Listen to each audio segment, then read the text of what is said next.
FM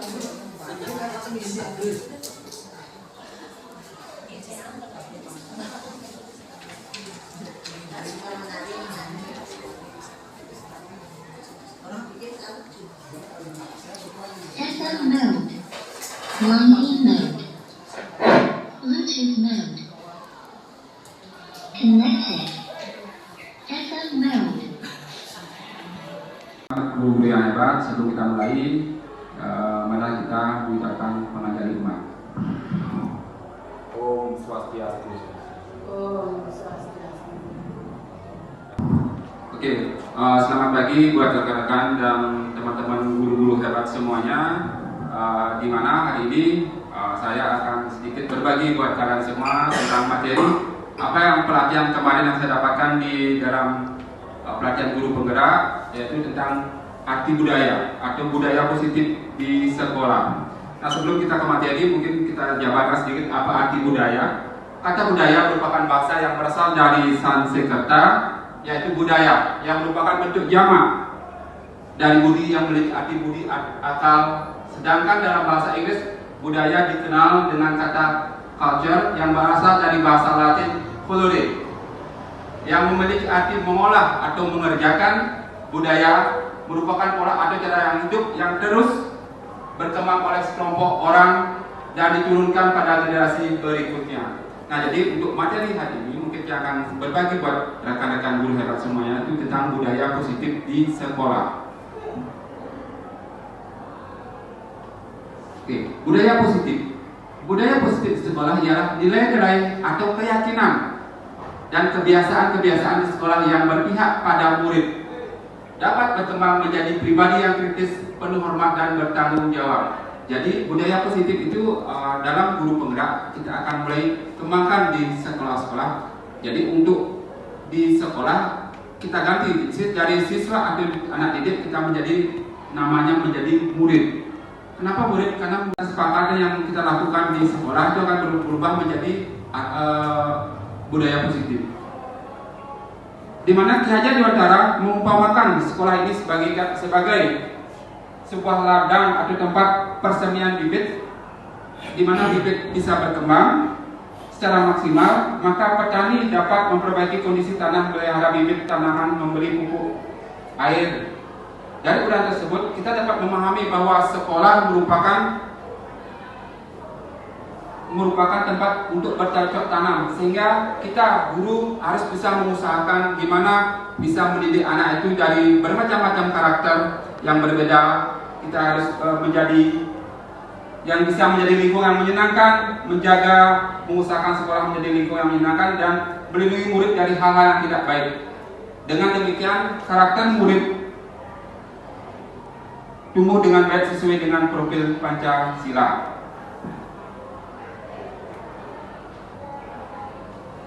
Nah, selanjutnya untuk budaya positif itu materinya elaborasi konsep. Yang pertama, perubahan paradigma, stimulus respon, teori kontrol dan keyakinan kelas dan hukuman dan penghargaan. Di mana perubahan paradigma ada stimulus respon lawan teori kontrol. Ada beberapa perubahan paradigma yang kita akan merubah, yaitu tentang hukuman atau sanksi. Karena sanksi dan hukum itu berbeda. Misal contoh, kalau sanksi, teori kontrol dan keyakinan kelas dan hukuman dan penghargaan. Di mana perubahan paradigma ada stimulus respon lawan teori kontrol. Ada beberapa perubahan paradigma yang kita akan merubah, yaitu tentang hukuman atau sanksi. Karena sanksi dan hukum itu berbeda. Misal contoh, kalau sanksi dalam olahraga, di dalam perjalanan olahraga, kalau sanksi misalnya ada siswa yang melakukan atau melanggar aturan dalam pelajaran Merdeka Belajar, kita tak boleh menghukum. Itu harus menggunakan kata sanksi. Sanksi adalah misalnya masih terkait tentang pelajaran olahraga. Contoh, ada siswa yang melanggar aturan, sanksinya yaitu mungkin berlari ke lapangan, itu boleh kita lakukan. Mungkin sama dengan hal-hal yang mata pelajaran lainnya tentang pelajaran bahasa Indonesia, PPKN atau bahasa Bali, kita boleh mengasih sanksi, tapi tidak boleh melakukan hukuman. Sanksi contoh, misalnya pelajaran bahasa Indonesia, mungkin kalau anaknya melanggar aturan bisa disuruh bikin karangan tentang materi yang apa kita sepakati itu. Nah, itu namanya sanksi atau perbedaan sanksi dan hukuman. Nah, perubahan paradigma budaya positif di mana paparan dari Dr. William Glasser dalam kontrol teori untuk meluruskan beberapa miskonsepsi tentang kontrol, di mana ilusi guru mengontrol murid, ilusi bahwa semua penguat positif efektif bermanfaat, di mana ilusi bahwa kritik dan membuat orang merasa bersalah dapat menguatkan karakter, di mana ilusi bahwa orang dewasa memiliki hak untuk memaksa. Nah, ilusi sekarang dalam profil Pancasila kebalikannya, kita harus belajar gimana kita bisa siswa yang mengontrol kita, tapi dengan tanda kutip, bukan misalnya karena pendidikan Merdeka Belajar itu semua berpusat kepada murid, pendidikan berpusat kepada murid. Kita harus berusaha melakukan gimana cara murid itu bisa biar senang dalam ikut pelajaran olahraga kita. Makanya dalam pelajaran olahraga atau pelajaran apapun, kita tidak harus menonton dalam kelas, kita boleh melakukan di luar kelas. Karena pendidikan itu bukan hanya berpusat pada buku. Makanya kita sekarang mengkombinasikan antara buku dengan online, atau istilahnya mungkin siswa bisa meset di Google atau mencari materi-materi lainnya di tempat yang lain. Makanya kita anjurkan sekarang bukan istilahnya pendidik berpusat pada murid. Murid itu bebas melakukan apa tidak, tetap dalam rule atau aturan yang kita buat. Makanya guru di dalam kelas harus membuat kesepakatan kelas atau keyakinan kelas. Sebelum kalian mengajar, Bapak Ibu guru, saya berbagi ke Bapak Ibu guru, sebelum kita mengajar di awal pelajaran pertama, misalnya di pelajaran pertama, Bapak Ibu guru bisa membuat keyakinan kelas. Contoh, siswa tidak boleh telat dalam memasuki kelas, atau siswa saling menghargai temannya. Kita bikin kesepakatan keyakinan kelas. Setelah bikin, mungkin Bapak Ibu bisa tempel dalam kelas. Artinya setiap siswa yang melanggar bisa kalian lihat. Ada apa yang kalian langgar? Oh, ini. Jadi sekarang dalam profil Pancasila kebalikannya, kita harus belajar gimana kita bisa siswa yang mengontrol kita, tapi dengan tanda kutip, bukan misalnya karena pendidikan Merdeka Belajar itu semua berpusat kepada murid, pendidikan berpusat kepada murid. Kita harus berusaha melakukan gimana cara murid itu bisa biar senang dalam ikut pelajaran olahraga kita. Makanya dalam pelajaran olahraga atau pelajaran apapun, kita tidak harus menonton dalam kelas, kita boleh melakukan di luar kelas. Karena pendidikan itu bukan hanya berpusat pada buku. Makanya kita sekarang mengkombinasikan antara buku dengan online, atau istilahnya mungkin siswa bisa meset di Google atau mencari materi-materi lainnya di tempat yang lain. Makanya kita anjurkan sekarang bukan istilahnya pendidik berpusat pada murid. Murid itu bebas melakukan apa tidak, tetap dalam rule atau aturan yang kita buat. Makanya guru di dalam kelas harus membuat kesepakatan kelas atau keyakinan kelas. Sebelum kalian mengajar, Bapak Ibu guru, saya berbagi ke Bapak Ibu guru, sebelum kita mengajar di awal pelajaran pertama, misalnya di pelajaran pertama, Bapak Ibu guru bisa membuat keyakinan kelas. Contoh, siswa tidak boleh telat dalam memasuki kelas, atau siswa saling menghargai temannya. Kita bikin kesepakatan keyakinan kelas. Setelah bikin, mungkin Bapak Ibu bisa tempel dalam kelas. Artinya setiap siswa yang melanggar bisa kalian lihat. Ada apa yang kalian langgar? Oh, ini. Jadi siswa atau murid langsung mengerjakan. Kita coba Bapak Ibu guru belajar di sana. Kita bikin kesepakatan di kelas. Yakin bisa.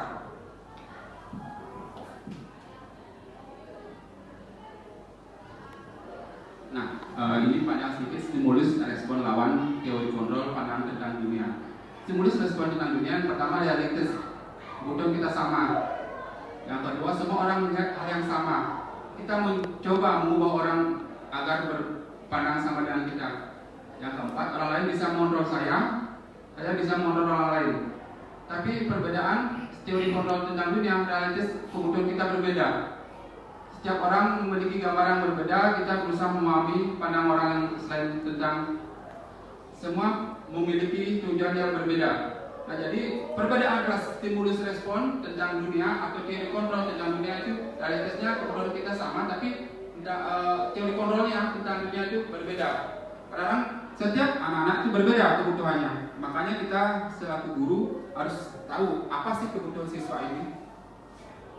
Misalnya si A, si B semua tidak sama tentang kebutuhannya, pasti berbeda. Makanya kita selaku guru gimana eloknya kita, pintarnya kita tahu oh ini kebutuhan siswa ini kayaknya perlu gini, perlu yang perhatian khusus, ini perlu perhatian khusus. Makanya kita harus bisa mengetahui perbedaan itu.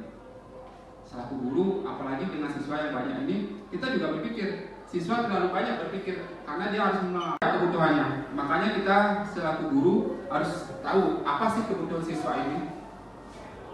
Misalnya si A, si B semua tidak sama tentang kebutuhannya, pasti berbeda. Makanya kita selaku guru gimana eloknya kita, pintarnya kita tahu oh ini kebutuhan siswa ini kayaknya perlu gini, perlu yang perhatian khusus, ini perlu perhatian khusus. Makanya kita harus bisa mengetahui perbedaan itu. Selaku guru, apalagi dengan siswa yang banyak ini, kita juga berpikir siswa terlalu banyak berpikir karena dia harus menghafalkan 11 mata pelajaran, sedangkan kita selaku guru hanya satu mata pelajaran kita hafalkan atau kita pelajari. Nah makanya perbedaan itu yang perlu kita sikapi. Sedangkan sisi lain juga kita terlalu banyak menuntut ke siswa tentang tugas. Tugas ini harus kumpul selesaikan ini. Nah kita berusahakan sekarang gimana tugas itu kita targetkan. Jadi sekarang misalnya minggu depan, tapi dengan catatan tugas harus selesai kumpul tepat waktu dengan minimal nilai skor kita kasih nilai 100. Dengan catatan nilainya sempurna, Pak kasih nilai 100. Lambat dia ngumpul tugas, potong nilainya 10. Itu buat motivasi dia sendiri, buat motivasi. Kita lakukan pelan-pelan, Pak yang yakin apa yang kita lakukan, apa yang dapat bagikan di kembali dalam pendidikan guru penggerak, rekan-rekan pasti akan bisa melakukan juga. Ternyata apa yang saya dapatkan dalam pelajaran guru penggerak itu bisa mengubah. Ternyata oh ini loh yang perlu saya lakukan dalam menangani murid yang bermasalah. Ya, kemarin dia melihat bukan semena-mena anak-anak, kalian hukum Pak hukum, nggak boleh itu lagi. Karena semua pendidikan berpusat kepada murid sekarang. Dimana murid itu melakukan dengan biar dia nyaman, senang dalam pelajaran, itu yang kita lakukan sekarang. Jadi untuk teman-teman yang dan guru-guru yang hebat semuanya, saya minta berubah paradigma yang dulu yang sekedar kita hanya bisa marah-marah. Awas kamu, udah kata-kata itu yang bikin siswa lebih melakukan apa yang kemarin dia lakukan. Coba kata-kata Pak kecewa sama kamu, kok kenapa bisa kamu lakukan ini? Saya yang sudah pernah nyoba, ternyata nyatanya bagus. Kayak si Andika kelas 9, Andika, Pak kecewa banget sama kamu, Pak udah nerangin kamu gini-gini. Ternyata dia bisa memahami sendiri kesalahannya. Oh iya Pak, maaf Pak, saya lagi tidak melakukan, besok saya akan pakai pemain-pemain dimasukkan. Ternyata jangan besok tempat yang dia ngomong juga yang lihat dia adalah rambutnya rapi yang dimasukkan. Jadi buat teman-teman guru semua yang hebat, kita ubah paradigma yang dulu yang biasanya kita hanya sekedar menjak-menjak. Oh ternyata ini loh harus kita menghadapi murid-murid yang berbeda sikap, berbeda culture dari rumahnya masing-masing, dimana kita harus berubah sikap itu.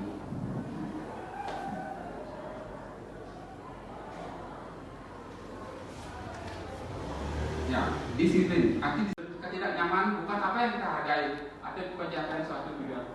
Kadang-kadang kita terlalu memaksakan tentang disiplin anak.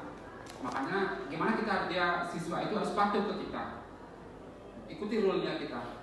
Tapi itulah menyebabkan ketidakpuasan ke siswa, terpaksa dia melakukan itu. Nah sekarang balikkan biar dia merasa dia biar sendiri membangkitkan disiplin itu biar dari dirinya sendiri.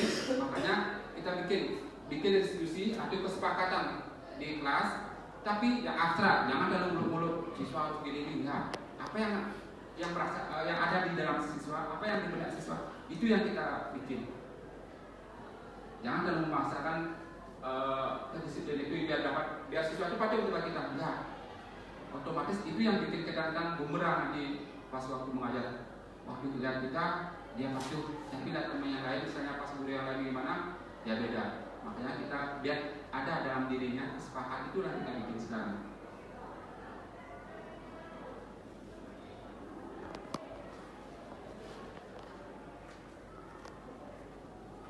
Nah, yang selanjutnya materinya motivasi perilaku manusia. 3 motivasi perilaku manusia untuk yang pertama untuk menghindari ketidaknyamanan atau hukuman. untuk mendapatkan imbalan atau penghargaan dari orang lain, untuk menjadi orang yang mereka inginkan dan menghargai diri sendiri dengan nilai-nilai mereka yang percaya. Nah, misalnya yang pertama, untuk menghindari ketidaknyamanan atau hukuman. Kadang-kadang siswa itu terlalu terpaksa melakukan disiplin guru, dia nyaman melakukan itu. Nah, kadang-kadang siswa untuk melakukan yang berbuat baik itu biar dapat imbalan. Contoh, saya bukan sih salah, kadang-kadang setiap guru melakukan tugas, misalnya mengasih tugas, lalu kamu bisa ngerjakan ini, nanti Pak kasih kamu misalnya contoh adu permen uang. Bukan salah, boleh. Tapi kadang-kadang biar mindset siswa itu biar tidak terus, oh nanti aku harus belajar ini, nanti pasti dapat ini. Biar tidak kecenderungan itu yang tidak bagus sebenarnya. Sekali-sekali kalian boleh mereward atau mengapresiasi murid, boleh, nggak apa-apa. Saya sendiri kadang-kadang pas mengajar, ada siswa, bisa kamu jawab ini, Pak Nasir, kasih nilai kamu nilai 100. Bisa, tapi bukan seterusnya. Pakai motivasi itu. Silakan, Bapak. Ibu guru yang hebat silakan, nggak apa-apa, bisa nih kok.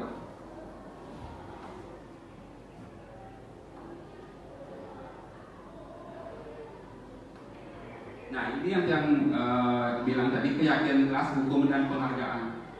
Mengapa kita harus membuat keyakinan kelas? Mengapa tidak peraturan kelas? Mengapa adanya keyakinan kelas penting untuk terbentuknya sebuah budaya positif? Mengapa harus keyakinan kelas? Keyakinan kelas yang bilangkan tadi, keyakinan kelas itu kesepakatan dalam kelas kita sendiri pas waktu mengajar, entah itu apapun pelajarannya, kita bikin keyakinan kelas. Siswa tidak boleh melakukan ini, siswa tidak boleh melakukan ini, tapi biar siswa yang bikin, bukan kita yang bikin, tapi kita sepakati semua. Ya tadi yang guru dia nyaman melakukan itu. Nah, kadang-kadang siswa untuk melakukan yang berbuat baik itu biar dapat imbalan. Contoh, saya bukan sih salah, kadang-kadang setiap guru melakukan tugas, misalnya mengasih tugas, lalu kamu bisa ngerjakan ini, nanti Pak kasih kamu misalnya contoh adu permen uang. Bukan salah, boleh. Tapi kadang-kadang biar mindset siswa itu biar tidak terus, oh nanti aku harus belajar ini, nanti pasti dapat ini. Biar tidak kecenderungan itu yang tidak bagus sebenarnya. Sekali-sekali kalian boleh mereward atau mengapresiasi murid, boleh, nggak apa-apa. Saya sendiri kadang-kadang pas mengajar, ada siswa, bisa kamu jawab ini, Pak Nasir, kasih nilai kamu nilai 100. Bisa, tapi bukan seterusnya. Pakai motivasi itu. Silakan, Bapak. Ibu guru yang hebat silakan, nggak apa-apa, bisa nih kok.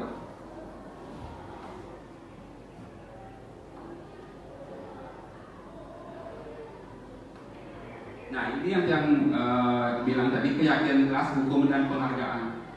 Mengapa kita harus membuat keyakinan kelas? Mengapa tidak peraturan kelas? Mengapa adanya keyakinan kelas penting untuk terbentuknya sebuah budaya positif? Mengapa harus keyakinan kelas? Keyakinan kelas yang bilangkan tadi, keyakinan kelas itu kesepakatan dalam kelas kita sendiri pas waktu mengajar, entah itu apapun pelajarannya, kita bikin keyakinan kelas. Siswa tidak boleh melakukan ini, siswa tidak boleh melakukan ini, tapi biar siswa yang bikin, bukan kita yang bikin, tapi kita sepakati semua. Ya tadi yang terima kasih buat rekan-rekan guru-guru yang hebat semuanya sudah ikut berbagi dalam materi budaya positif. Mungkin ada salah kata yang saya ucapkan, mohon maaf. Dengan itu saya akhiri dengan Pramo Santi. Om Santi Santi Santi. Oh,